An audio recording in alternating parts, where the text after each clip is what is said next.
صحیح مسلم میں 2950 کتاب الحج چیپٹر میں, اور مشکات میں ہے 2555. یہ بھی پنجتن پاک کی نسبت آئی ہے, اور حدیث بھی پنجتن پاک نے روایت کی ہے.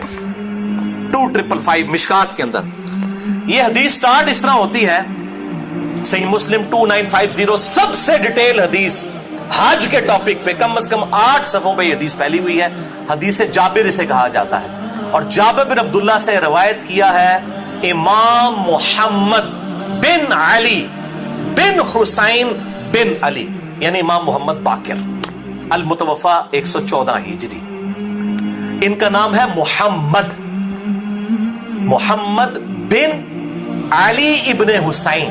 علی ابن حسین امام زین العابدین امام سجاد کا نام ہے, اور وہ سیدنا حسین کے بیٹے, اور وہ بیٹے سیدنا علی کے. محمد بن علی بن حسین بن علی یعنی امام محمد باقر. یہ ملنے آئے ہیں جابر بن عبداللہ صحابی کو. آپ اہل بیت کا ذرا مقام دیکھیں. جابر بن عبداللہ صحابی ہیں, اور یہ شخص صحابی بھی نہیں ہے, تابعی ہے, اور امام زین العابدین بھی تابعی ہیں, ان کے بھی بیٹے ہیں. یہ جب یہ ملنے کے لیے گئے تو جابر بن عبداللہ جو ہے, صحیح مسلم کے الفاظ ہیں, وہ نابینا ہو چکے تھے. ان کو انہوں نے جا کے بتایا کہ میں محمد ابن علی ابن حسین ابن علی ہوں. تو انہوں نے ان کو قریب کیا اور ان کے یہ بٹن کھولے سینے کے, اور اپنا ہاتھ یوں ان کے سینے پہ رکھا, یعنی اتنی شفقت فرمائی, اور کہا میرے بیٹے تو میرے نبی کا بیٹا ہے, تو جو پوچھنا چاہتا ہے مجھ سے پوچھ, میں تجھے بتاؤں گا.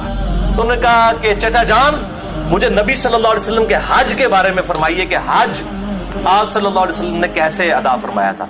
پھر چاچی اور جناب جڑی حدیث بیان کیتی ہے, ایک صفحے دی نہیں, 2 صفحے دی بھی نہیں, 3 صفحے دی بھی نہیں, کم از کم 8 صفحوں کی وہ اتنی ڈیٹیل حدیث ہے, ایک ایک چیز اس میں بیان کر دی ہے انہوں نے. آپ صلی اللہ علیہ وسلم کے حجۃ الوداع کا مکمل بیان, اور مشکات والوں نے حج والے چیپٹر میں پہلی حدیث ہی 2555 یہی لی ہے جابر بن عبداللہ رضی اللہ تعالیٰ عنہ سے. اور وہ بڑی لمبی حدیث ہے, اس میں یہ الفاظ ہیں کہ جابر بن عبداللہ کہتے ہیں کہ نبی صلی اللہ علیہ وسلم نے حجۃ الوداع کے موقع کے اوپر, یہ لفظ ہے حجۃ الوداع, ودا لفظ نہیں ہے, زبر کے ساتھ ہے, حجۃ الوداع. اپنی اونٹنی پر جب سوار تھے آپ صلی اللہ علیہ وسلم نے ارشاد فرمایا, لوگوں بے شک میں اپنے بعد تم میں وہ چیز چھوڑ کر جا رہا ہوں کہ جسے مضبوطی سے پکڑ لو گے تو کبھی گمراہ نہیں ہوگے, اور وہ ہے اللہ کی کتاب. صرف کتاب اللہ کا ذکر ہے صحیح مسلم 2950 میں. اور سنت کو ماننا اسی میں شامل ہے, کیونکہ من یطیع الرسول فقد اطاع اللہ, جس نے رسول اللہ کی اطاعت کی اس نے گویا اللہ کی اطاعت کی صلی اللہ علیہ وآلہ وسلم. اور پھر جابر بن عبداللہ کہتے ہیں آپ صلی اللہ علیہ وسلم نے فرمایا کہ اے میرے اصحاب, کیا جب قیامت والے دن میرے بارے میں تم سے پوچھا جائے گا, ہائے ہائے ہائے ہائے, سورۃ الاعراف آیت نمبر 6, کہ ہم پوچھیں گے جن کی طرف پیغمبروں کو بھیجا گیا, اور پیغمبروں سے بھی پوچھیں گے کہ تم نے پیغام پہنچایا کہ نہیں پہنچایا.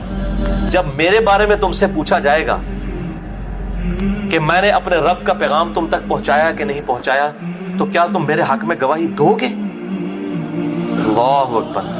اصحاب نے کہا ہم گواہی دیتے ہیں یا رسول اللہ صلی اللہ علیہ وسلم, آپ نے اپنے رب کا پیغام ہم تک پہنچا دیا, نمبر 1. نمبر 2, آپ نے حق ادا کر دیا. نمبر 3, آپ نے ہماری بڑی خیر خواہی فرمائی.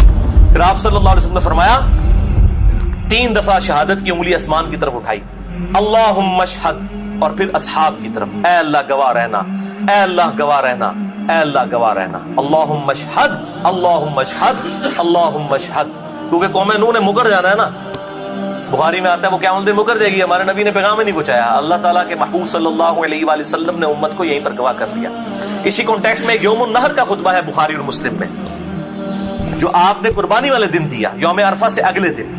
اس میں آپ سے کے یہ بھی الفاظ ہیں کہ اب یہ تمہاری ذمہ داری ہے کہ اس پیغام کو ان لوگوں تک پہنچا دو جو یہاں موجود نہیں. اور بسا اوقات جس کو پیغام پہنچایا جاتا ہے وہ زیادہ یاد رکھنے والا ہوتا ہے بنسبت اس شخص کے کہ جو پیغام ڈائریکٹ سن رہا ہوتا ہے. اور آپ کی پریڈکشن پوری ہوئی.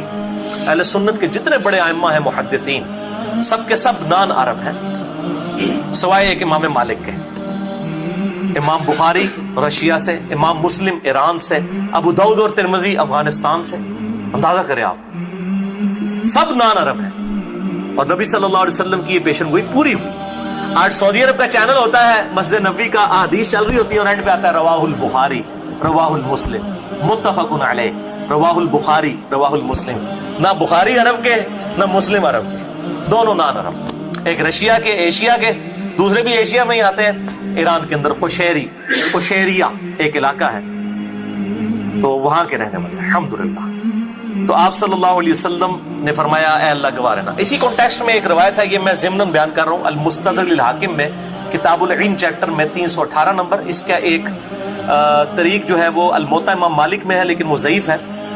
المستدرک للحاکم کی 318 نمبر حدیث 318 بالکل صحیح ہے، مشکات میں 186 ہے کہ ابن عباس رضی اللہ تعالیٰ عنہ کہتے ہیں نبی صلی اللہ علیہ وسلم نے حجۃ الوداع کے موقع پر فرمایا میں اپنے بعد تم میں دو ایسی چیزیں چھوڑ کر جا رہا ہوں جن کو مضبوطی سے پکڑ لوگے کبھی گمراہ نہیں ہوگے. ایک اللہ کی کتاب اور دوسرے تمہارے محبوب صلی اللہ علیہ وسلم کی، تمہارے نبی کی سنت.